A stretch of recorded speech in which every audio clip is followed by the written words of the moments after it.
I figured it out after Trinity Sunday. I still owe you 7 minutes, but you know.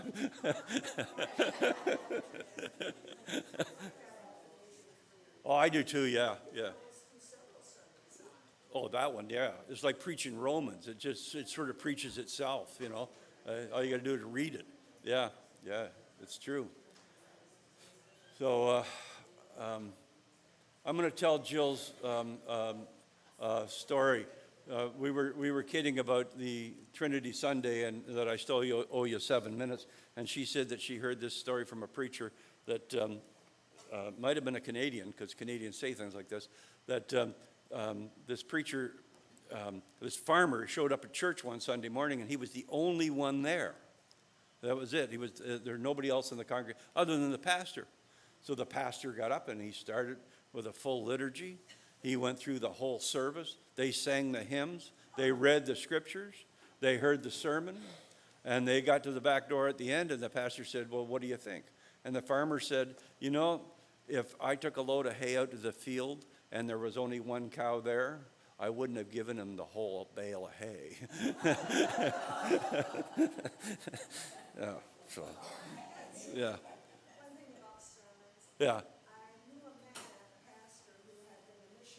Yeah.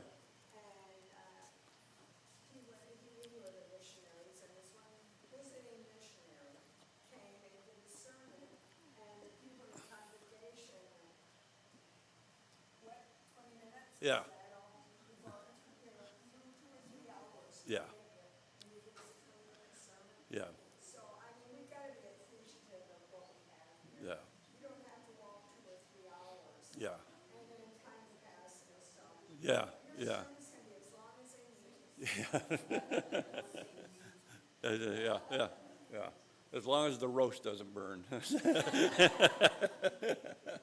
Remember that used to be the way you'd go to church in the morning, you'd put the roast on before you left, and then you had people, yeah.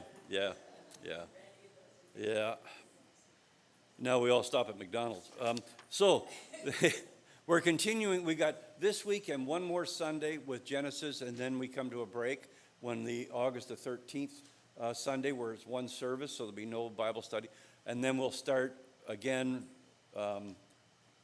after that, you know, so on the 20th of August. And we've got a couple things in mind that we're going to be doing. The parking lot, you know, it's going to, you know, we all want the parking lot fixed. But it will take a little bit of patience as we go through, you know, navigating around bulldozers and cement mixers and all that stuff. So the one thing we are going to do for sure is that we will have 2 services in the Bible Sunday morning, the Bible study Sunday morning. Everything else we're working on. So just be patient as we wrap it up. And then to add to it, of course, we got Pastor out of town this week. So, but we will be starting a week tomorrow. They'll start the parking lot. Hallelujah. Yeah. It's good news. So today we're going to be looking at the revelation of God's plan in Genesis 42 through 45. But in way of getting started, and it's in your handout, and I really like this description this morning, so we'll take a look at it. If Jacob had been a man of integrity, he never would have tricked his brother Esau into forfeiting his birthright. If Jacob had not tricked Esau into forfeiting his birthright, Jacob would not have been forced to flee. Had Jacob not fled, he might never have been attracted to Rachel. Had he never met Rachel, he would never have been tricked into marrying Leah. If Jacob had never been tricked into marrying and having children by someone he did not love as much as Rachel, then Joseph would not have become his favorite son. If Joseph had not been Jacob's favorite son, Jacob's other sons would never have sold Joseph into slavery. If Joseph had not been sold into slavery, he would never have found his way to the Pharaoh's court. And if Joseph had never been given vast authority in Pharaoh's court, he could not have delivered his family from famine. Only God has the power to transform those various and sometimes sinful links into a solid chain of events by which he can bring his people salvation. as I was reading this, I was thinking of, there's a beer commercial. Now, I don't drink, but I like the beer commercial because it talked about this guy who, if he hadn't gotten fired because he cut this guy's hair a certain modern way, and then if he hadn't got into his car and slept in his car, while he grew his own business, and if he did all these things, and they have another one about a guy who, street artist, if he hadn't done these things, and it is reminiscent, if we look back on our lives, if those things that sometimes drove us crazy when we were going through them, if they hadn't happened, we wouldn't be where we are. I often, in my mind, lament, I was a plant manager, and I had a really cushy kind of job. Plant sort of ran itself in Ossian, Indiana. And I was, fast track for promotions. I was going to be and instead, I went and launched a new factory down in Georgia, and it was a nightmare. It was really, I got into the program too late. They had moved the plant too far from the customer. All kinds of things were going on. It was really a chaos. And it sort of stalled my career, because it doesn't matter how many times you get up to bat, if you don't make a hit, you don't get to go further on base. I mean, it's a pretty cut and dried and cold kind of world out there. And sometimes I think, man, if I'd just stayed, in that place, it'd been a lot easier. But then I start thinking through, if I'd have stayed there, I wouldn't have, and all the things that wouldn't have happened. Primary amongst them is meeting and marrying Linda.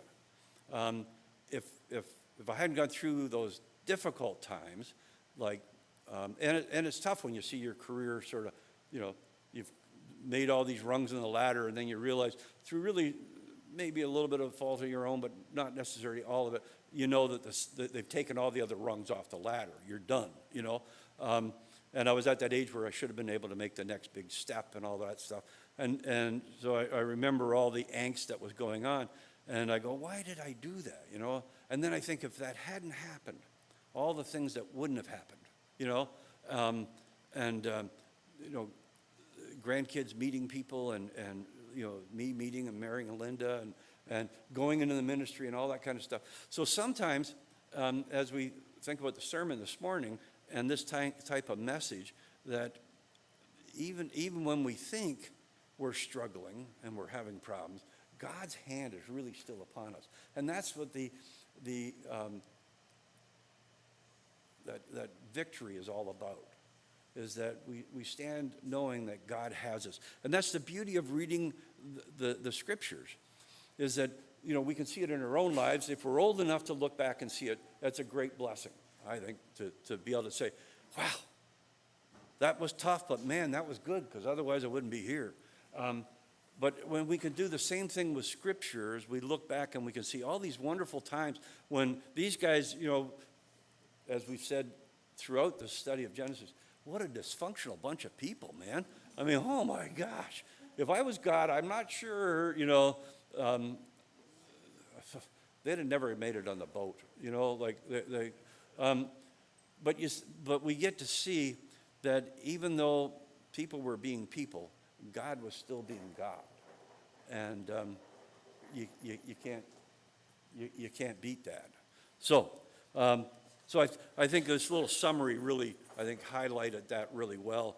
That if those, even because I got to believe Joseph sitting in the bottom of the well, going, what did I do to deserve this? Let me get out of here and I'll show them, and then being drawn out of the well, thinking, all right, brothers forgave me, like they were just joking, brothers are brothers. And then they turned around and sell them. Oh, geez. Talk about, crisis of confidence. But yet, God used all of it. So in this session, God exhibits his loving guidance over the events of his children's lives. Notice how his direction leads individuals through terrible, difficult times, only to provide them a blessed and joyful end.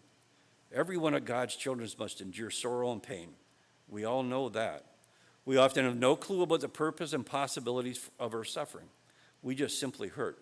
But Joseph's story should remind us and all those who are in throes of crisis and tribulation, that God is and will remain in control. In the end, God will accomplish marvelous things. All right, so let's do this couple of verses from Do Not Despair, O Little Flock.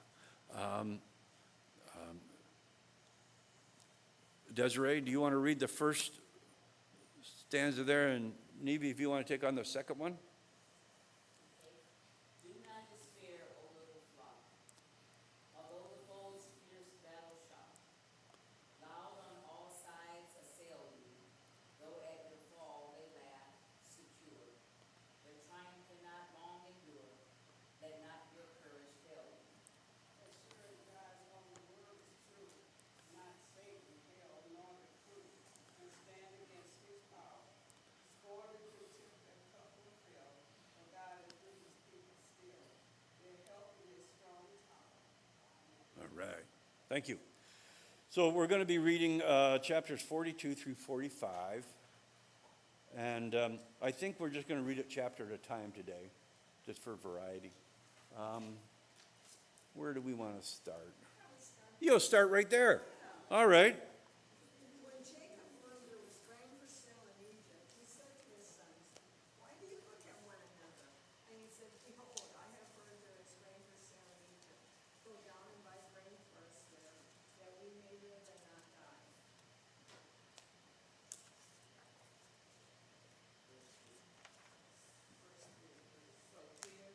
So ten of Joseph's brothers went down to buy grain in Egypt. But Jacob did not send Benjamin, Joseph's brother, with his brothers, for fear that harm might happen to him. Thus the son of Israel came to buy among the others who came, for the famine was in the land of Canaan. Linda? Now Joseph was governor over the land. He was the one who sold to all the people of the land. And Joseph's brothers came and bowed themselves before him with their faces to the ground. Joseph saw his brothers and recognized them, but he treated them like strangers and spoke roughly to them. "Where do you come from?" he said. They said, "From the land of Canaan to buy food." Although Joseph recognized his brothers, they did not recognize him. Joseph remembered his dream about them and said to them, "You are spies. You have come to see the weakness of the land." "No, my lord, your servants have come to buy food," they said. "We are all sons of one man. We are honest. Your servants are not spies." He said to them, "No, it is the nakedness of the land that you have come to see." And they said, "We, your servants, are 12 brothers, the sons of one man in the land of Canaan. And behold, the youngest is this day with our father, and one is no more." But Joseph said to them, "It is as I said to you, you are spies. By this you shall be tested. By the life of Pharaoh you shall not go from this place unless your youngest brother comes here. Send one of you, and let him bring your brother while you remain in prison, that your words may be tested, whether there is truth in you or else. By the life of the Pharaoh, surely you are spies."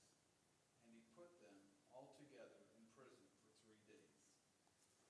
Then Joseph said to them the third day, "Does this and live, for I fear God? Or do this and live, for I fear God? If you are honest men, let one of your brothers be confined to your prison house, but you go and carry grain for the famine to your houses, and bring your youngest brother to me, so your words will be verified, and you shall not die." This they proceeded to do. They said to one another, "Surely we are being punished because of our brother. We saw how distressed he was when he pleaded with us for his life. But we would not listen. That's why his distress has come on us." Reuben replied, "Didn't I tell you not to sin against the boy, but you wouldn't listen? Now we must give an accounting for his blood." He did not know that Joseph understood them, for there was an interpreter between them. Then he turned away from them and wept, and he returned to them and spoke to them. And he took Simeon from them and bound him before their eyes. And Joseph gave orders to fill their bags with grain, and to replace every man's money in his sack, and to give them provisions for the journey. This was done for them. And they laded their asses with the corn and departed thence. And as one of them opened his sack to give his ass provender in the inn, he espied his money, for behold, it was in his sack's mouth. And he said unto his brother, My money is restored, and lo, it is even in my sack. And their heart failed them. And they were afraid, and saying to one another, What is it that God hath done to us? When they came to Jacob their father in the land of Canaan, they told him all that had befallen them, saying, The man, the Lord of God, the Lord of the land, spoke roughly to us, and took us to be spies of the land. But we said to him, We are honest men, we are not spies. We are 12 brothers, son of our father. One is no more, and the youngest is this day with the father in the land of Canaan.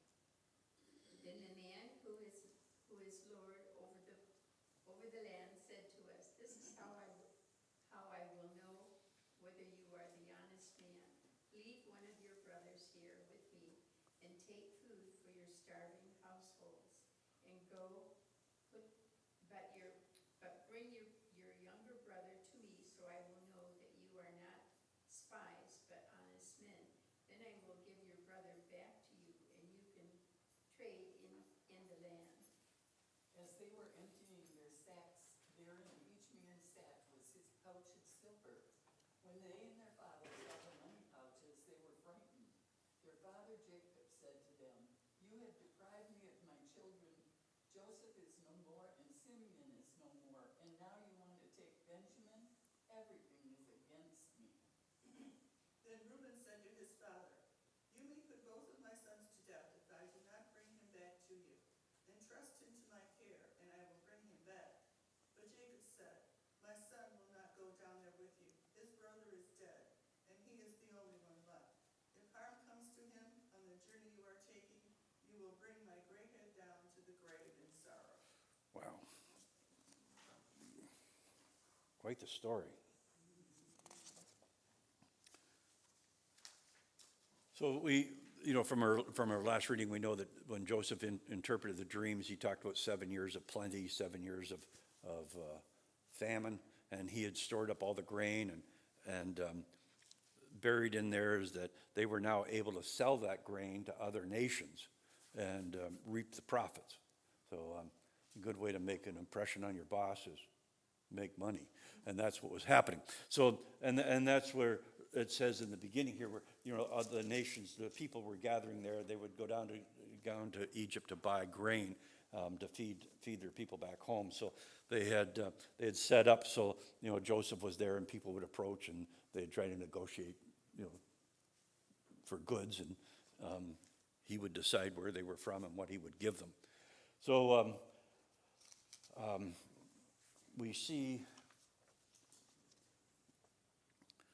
when we look at verse 6, when Joseph's brothers arrived in Egypt and entered into Joseph's presence, what did they first do? And have we heard about them bowing down before? Yeah. So there's this fulfillment of a dream that's taking place. And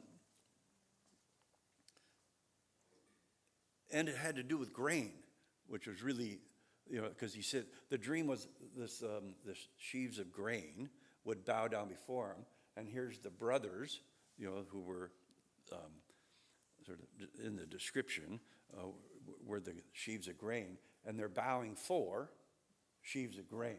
It's pretty interesting that the imagery holds up all the way through that.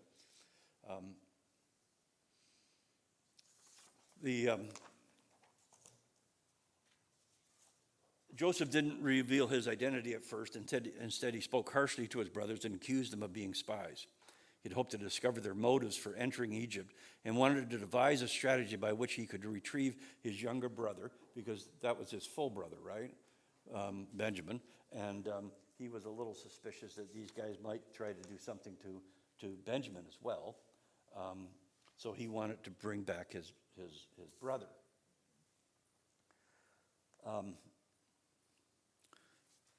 The other. Why do we think Joseph was so interested in seeing his youngest brother? What tragic sin did Reuben blame their cold reception in Egypt? And how did Reuben lament indicate his loss of leadership in the family? There's something is happening here that's really, that sets up, and it's subtle, but it sets up how, God's ultimate plan. Benjamin was Joseph's only brother by Rachel. Because of this tie, they were closer to each other than to the other brothers. When Joseph treated the brothers so harshly, they immediately concluded their distress was judgment for the supposed death of Joseph. Take note of how Reuben whines. Didn't I tell you not to sin against that boy, Joseph? And this seems to be an expression of Reuben's helplessness. Interestingly, Joseph held Simeon captive rather than Reuben. Perhaps Joseph remembered Reuben's attempt to save Joseph from the cistern years earlier. And that's the reason that he sent him back. About how many years had transpired since they sold Joseph until here, this, It would seem about 20 years. so Benjamin must have been little when. Yeah, yeah. So then they're traveling back and they find the silver still in their bags. They believe they were carrying food and supplies for which they had not paid. And this would have been a serious crime. Jacob adamantly dismissed the idea of sending Benjamin to Egypt. He believed both Joseph and now Simeon are dead. And he was not about to allow his beloved Benjamin to suffer the same consequences. So we're at that point where, in great storytelling, we've got one in jail. We got the half brother who's in the position of power over them. He is. You can see sort of the maturity that he has gained over his life experiences, having been in jail himself, and left, in the well, and then left in the jail, and he hears his brother's lament, and the softening of the heart to understand that, what regret is. From the young guy who thought it was okay to just imagine that everybody was going to bow down to him, he now, you can see the softening and maturing of him. So we continue with reading Genesis 43. I don't know where we finished off. I was our last. You were the last, and so you don't want to be first. Let's start back over here. Yeah. Desiree, you want to start with... We're starting with Genesis chapter 43. Yes, ma'am. Now the famine was severe in the land, and when they had eaten the grain that they had brought from Egypt, their father said to them, "Go again, buy us a little food." But Judah said to him, "The man solemnly warned us, saying, 'You shall not see my face unless your brother is with you. If you will send our brother with us, we will go down and buy you food. But if you will not send him, we will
Joseph saw Benjamin with them, he said to his steward, "Take them into my house, slaughter an animal and prepare it, for they will eat with me at noon."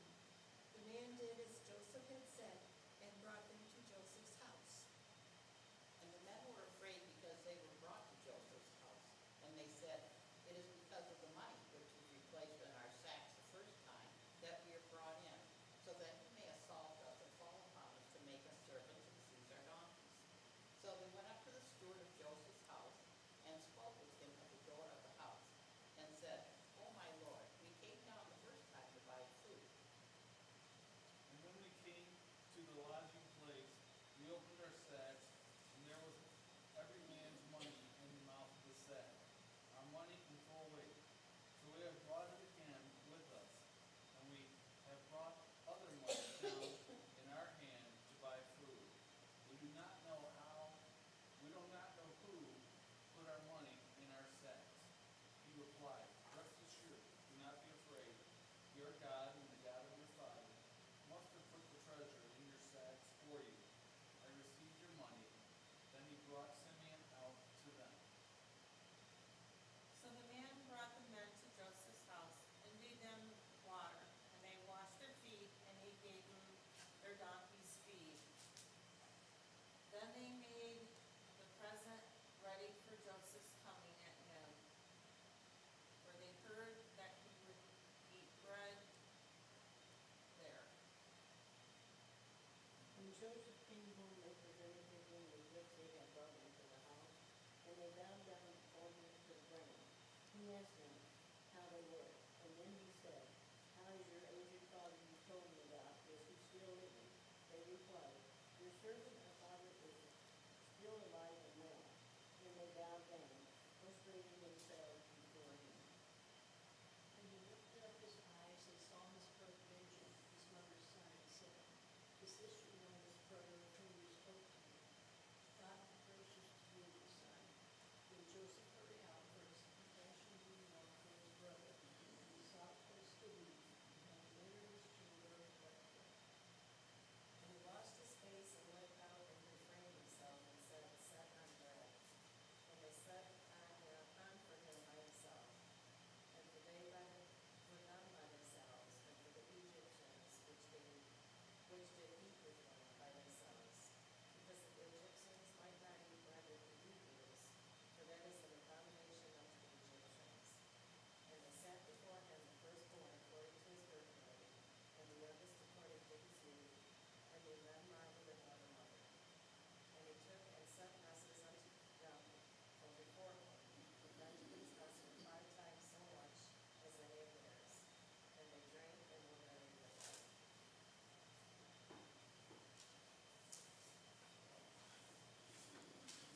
Yeah. I was just thinking about the homecoming. You know, so Reuben offers to put his own 2 sons to death if he is unable to take Benjamin to Egypt and return him safely to Canaan.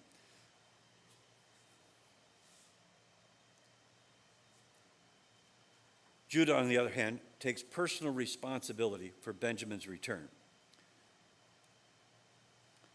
If he's unsuccessful in returning Benjamin, he will bear the blame his entire life. Some might consider Judah's personal accountability more generous than Reuben's.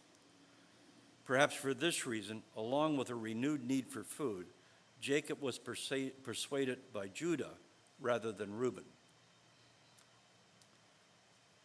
When Joseph commanded his brothers to go to Joseph's house, the brothers believed Joseph would seek justice against them for having taken food without payment. They feared that they would be sold into slavery, and apparently that wasn't a good thing, although they sold their brother into slavery, and their goods would be seized. Joseph brought them to his house so that they could serve them dinner and lavish food on Benjamin. The question we have for this chapter, when Joseph saw his younger brother Benjamin, what did he do? Yeah. Yeah. That's you really feel for him, you know. And I love the detail in the writing. Not only did he go into another room to cry, but then he washed his face, you know, to try and cover it up,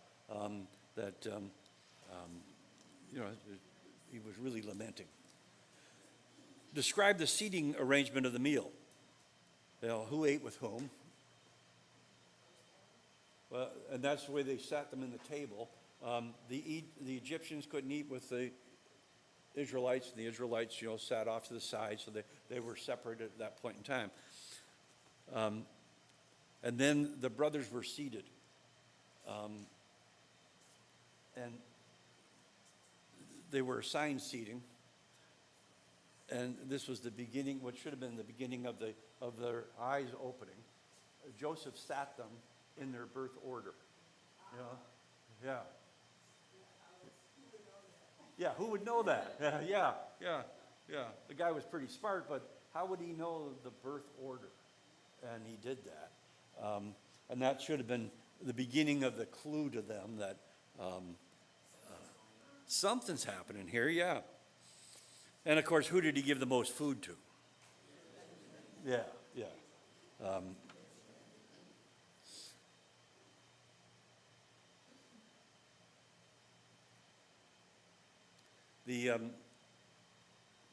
When Joseph saw Benjamin, he wept. Joseph was served dinner at his own table. The brothers were given their own table, and the Egyptians sat at a separate table because the Egyptians viewed the Hebrews as detestable. And this distaste would only grow in future generations, culminating in Pharaoh's enslavement of the Israelites. And Benjamin got 5 times the size, the portions of his brothers. Wow. Whoa.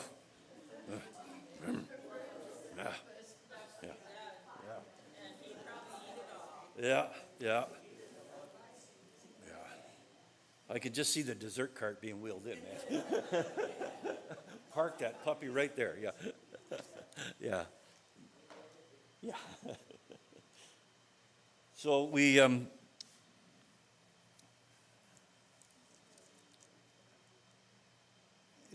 we start to see the reversal of the fortune of these guys that had, sent their brother into slavery, and now they're eating at his table, and so it's like our own redemption, we're left in bondage, just like Joseph was, and but they're now at the table, receiving what's been prepared for them. They didn't deserve it, but it's been prepared for them anyway, because what they deserved was, spending time in a jail cell somewhere for what they've done, but instead they're at a banquet. So let's go on with chapter 44, the big frame up.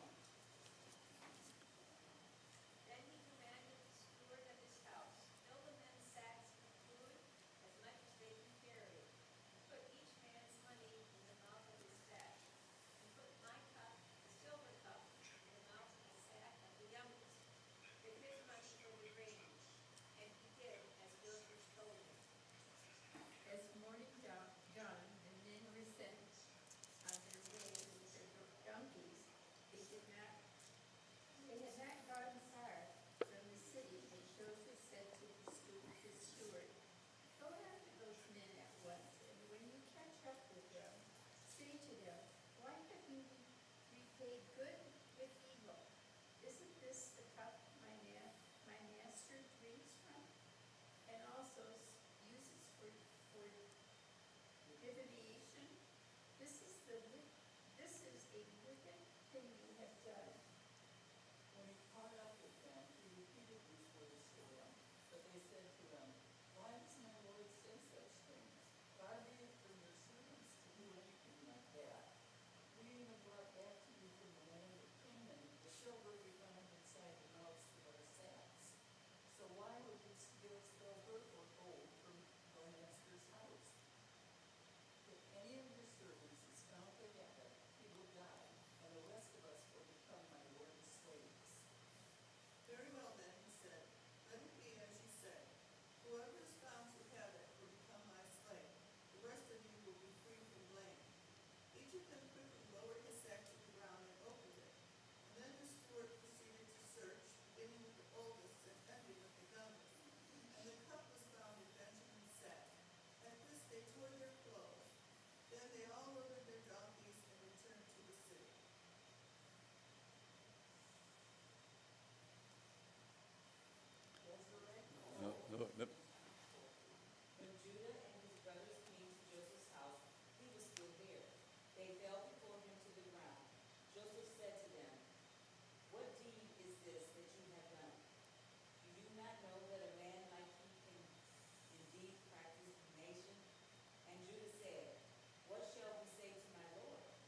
will bring my gray hairs down to Sheol in sorrow. Now therefore, as soon as I come to your servant my father, and the boy is not with us, then as his wife is bound up in the boy's life, as soon as he sees that the boy is not with us, he will die, and your servant will bring down the gray hairs of your servant, our father, with sorrow to Sheol. For your servant became a pledge of safety for the boy to my father, saying, if I do not bring him back to you, then I shall bear the blame before my father all my life. Now therefore, let your servant, I pray you, remain instead of the lad as slave to my lord, and let the lad go back to his brothers. For how can I go back to my father if the lad is not with me? I fear to see the evil that would come upon my father.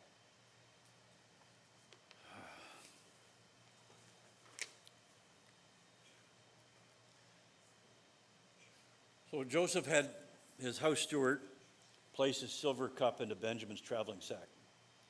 And once the brothers begun their journey home, Joseph sent the men to search the brothers' bags.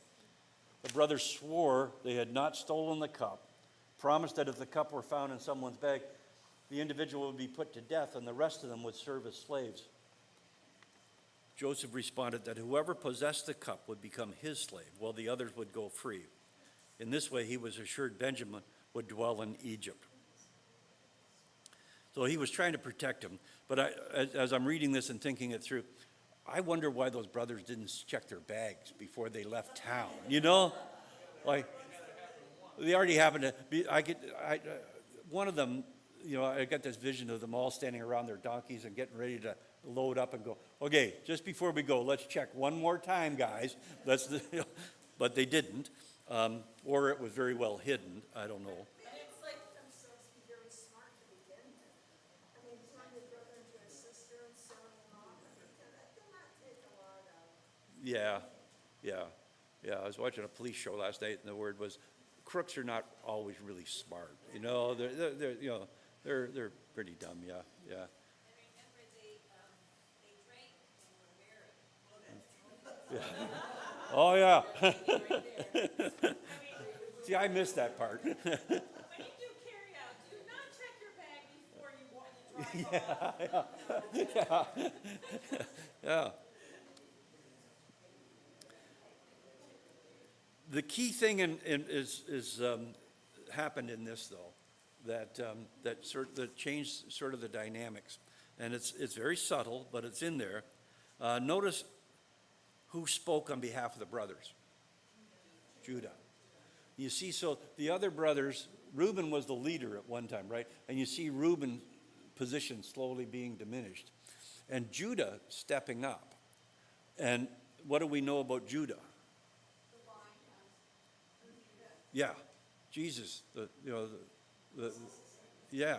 So you can see in just in a subtle way how God is putting things into place, and suddenly you see Judah rising up and being the spokesperson for all the brothers, and Judah courageously approached Joseph and pleaded for Benjamin's release.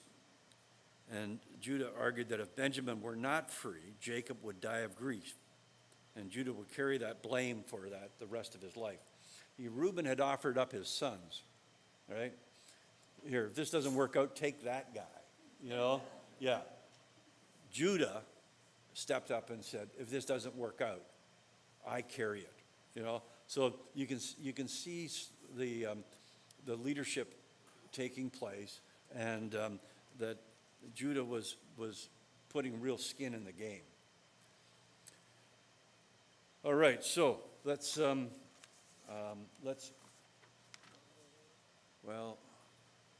in Genesis 45, we have the great revealing. So, we got time. Let's continue reading. Garrett? Okay. Yeah. When Joseph could not restrain himself before all those who stood by him, and he cried out, "Make everyone go out from me." So no one stood with him, while Joseph made himself known to his brothers. And then he wept aloud, and the Egyptians in the house of Pharaoh heard it. And Joseph said to his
So the sons of Israel did this. Joseph gave them carts, as Pharaoh had commanded, and he also gave them provisions for their journey. To each of them he gave new clothing, but to Benjamin he gave 300 shekels of silver and 5 sets of clothes. And this is what he sent to his father: 10 donkeys loaded with the best things of Egypt, and 10 female donkeys loaded with grain and bread and other provisions for his journey. Then he sent his brothers away, and as they were leaving, he said to them, "Don't pour one away." So they went up out of Egypt and came to their father Jacob in the land of Canaan. They told him, "Joseph is still alive. In fact, he is ruler of all Egypt." Jacob was stunned. He did not believe them. But when they told him everything Joseph had said to them, and when he saw the carts Joseph had sent to carry him back, the spirit of their father Jacob revived. And Israel said, "I am convinced. My son Joseph is alive. I will go and see him before I die." What a great ending, right? What a great ending. Yeah. Yeah. Yeah, don't fight on the way back. He's touching me. Yeah. So,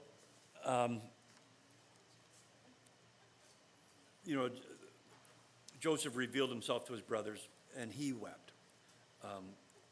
And initially, they were terrified, understandably so. Certainly, they feared Joseph would avenge their betrayal. But we see this repentant and forgiving nature of Joseph.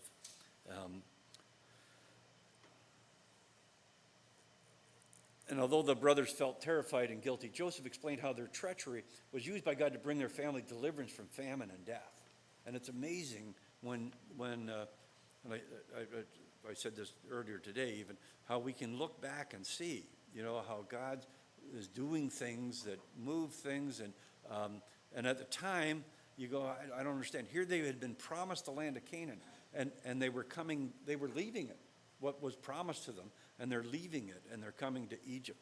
But it's in all of that, even in the 400 years they served in Egypt and all that stuff, we see God's hand upon them. We keep seeing God deliver his people.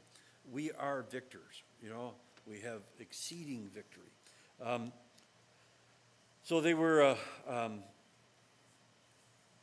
they heard from Joseph how he viewed this as everything that had happened was God's doing. And Pharaoh commanded the brothers to return to Canaan, pack up the rest of the family, and move them on to Egypt, where they would be given choice land to live on. They were not to bring their own personal possessions because Egypt would provide for all their needs. So, and remember when like 400 years later when they all leave, or hundreds of years later when they all leave, they take all this with them when they leave.